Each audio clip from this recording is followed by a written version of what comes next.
Even having everything one could need to be truly happy, sometimes people do stupid things that change their lives forever.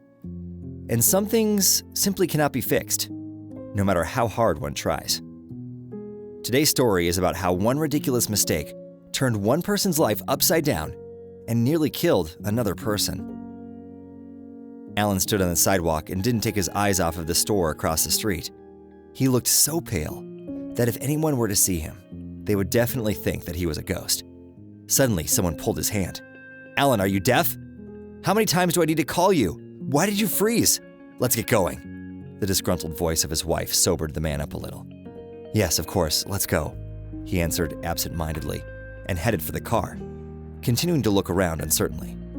His legs refused to obey him. The man opened up the door for his wife, then got inside the car and buckled up. "What did you see there?" Alan's wife, Alicia, continued to pester her husband, but he wasn't listening to her. Alan plunged into the memories of his past life, a life when he was in love, a life when he was happy. Alan met Elizabeth during his senior year at the university. The modest young woman with a long, fiery red braid and green eyes conquered the young man's heart. He was deeply in love with her, and she felt the same way about him. They moved in together soon after graduation, and a year later, they got married. The days spent with Elizabeth were the happiest in Chris's life. He never felt anything like it ever again. The couple was in no hurry to have children, as they both wanted to work on their careers first. Alan was great at his job and quickly got promoted to the head of the department. Everything was going great until Alicia came to work at the same company. She was young, beautiful, determined, and confident. Despite always dressing appropriately, Alicia still managed to emphasize all the best parts of her attractive figure. Few men could resist turning their heads and gazing at Alicia when she passed them by. Alan often crossed paths with Alicia at work. Sometimes they even had to stay late at the office together, working on reports for the company's higher management. On one of those nights, Alicia suddenly started flirting with Alan, and then she outright made a move on him. "God, why? Why didn't I reject her? Why didn't I just say no to her?" Alan repeatedly reproached himself. "I don't love her, and I never did." That evening, Alan made what he thought was the biggest mistake of his life. He cheated on the love of his life, Elizabeth. Just as he knew that he loved his wife and that he didn't need anyone but her, he had no idea why he couldn't reject Alicia's advances. Soon, Alicia informed him that she was pregnant. The passion that Alicia so skillfully made him feel ruined his life. Elizabeth was out of town at the time. She went away for a week to visit her parents. "You have to make a choice, either me and our child, or your wife," Alicia said bluntly. "Listen, Alicia, what happened between us was a mistake. I love my wife, and I don't want to." "Are you going to abandon your baby?" Alicia said in a trembling voice and with tears in her eyes. "No, of course not. I won't abandon my baby. I will help out financially, but I'm not going to leave Elizabeth." "Did she forgive you?" Alicia sobbed. "I haven't told her yet. I'm waiting for her to come back home. I don't want to do it over the phone." But Elizabeth never came back. A couple days later, her mother called and said that she had died in a terrible car accident. She said that they would bury her in a closed coffin and insisted that they bury her at the local cemetery so that she and Elizabeth's father could visit their daughter's grave more often. Alan was crying. He betrayed her, betrayed their love, and now he lost her forever. And he didn't even have a chance to ask her for her forgiveness. Several years passed. Alicia and Alan got married and had a son. Their marriage wasn't a happy one. Their relationship didn't work out from the very beginning. They fought a lot and could barely ever agree on anything. Not a day went by that Alan didn't think about Elizabeth. He missed her terribly. He didn't know if Alicia loved him and didn't really care. He didn't love her and only lived with her for the sake of their son, or maybe because he simply gave up on life and went with the flow, unwilling to change anything. Alan and Alicia went on a business trip to the same city where Elizabeth died. They planned on staying with Alicia's aunt since she and Alicia were close. Alicia was her aunt's only niece, and she loved her very much. So the woman insisted that she and her husband stay with her. On the way over, Alicia asked to stop at a pastry shop so she could get her aunt's favorite treat. Alan was waiting for Alicia in the car when he suddenly noticed a young woman leaving the store on the opposite side of the street. Alan froze. It was Elizabeth, the love of his life. But how was that possible? He never told Alicia, but all those years he'd been visiting Elizabeth's grave, bringing her favorite flowers and talking to her for a long time. The man even thought that he was losing his mind, but at that moment, Alicia pulled him out of his thoughts. Alan did his best to focus on the road. Having arrived at Alicia's aunt's house, the man said that he wasn't feeling well, apologized, and retired to their room. It was definitely her.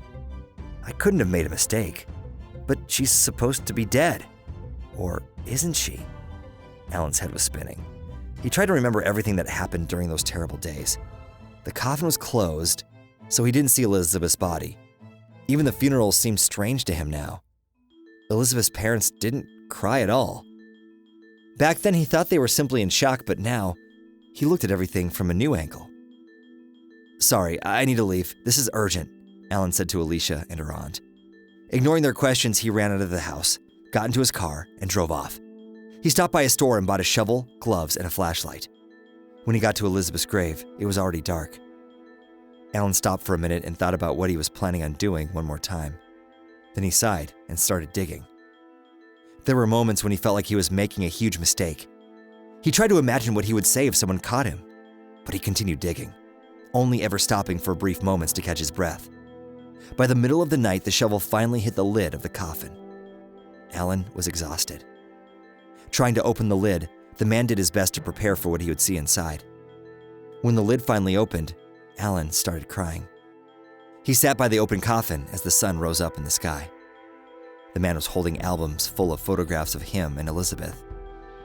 There was also Elizabeth's jewelry box inside, which he bought for her and which she used to store all kinds of cute little gifts that he gave her. Alan understood everything. He didn't bury his wife that day, but his love and happiness. Having climbed out of the pit and covered the coffin with earth, Alan sat down to take a rest and dozed off. Having realized that her husband didn't spend the night at home, Alicia got very angry. "I don't understand why you even chose to be with him. I never liked Alan, unlike Brian," Alicia's aunt said. "I didn't have a choice. When Brian found out I was having his baby, he was ready to kill me. He told me to get an abortion and said that he was never going to divorce his wife. I did want to terminate the pregnancy, but the doctor said that since I'd already done it a couple of times, I was at risk of never being able to get pregnant again. I needed to find a way out of the situation. Also, I really wanted to get back at Brian. Alan was the perfect candidate, so decent and accommodating. So I did what I had to do. Moreover, he's doing well at work, makes good money, and he's going to get promoted soon. So that fool doesn't even realize he's raising someone else's child?"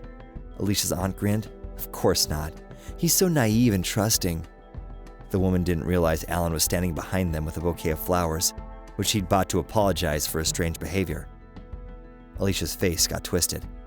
"Honey, it's not what you think. I'll explain everything." The woman's voice was trembling. "There's no need for an explanation. Everything's finally perfectly clear." Alan took a deep breath and headed for the exit, feeling relieved. Alicia tried to catch up with him and begged him to listen. "Stop. Don't humiliate yourself. There's nothing you can do now. We're done."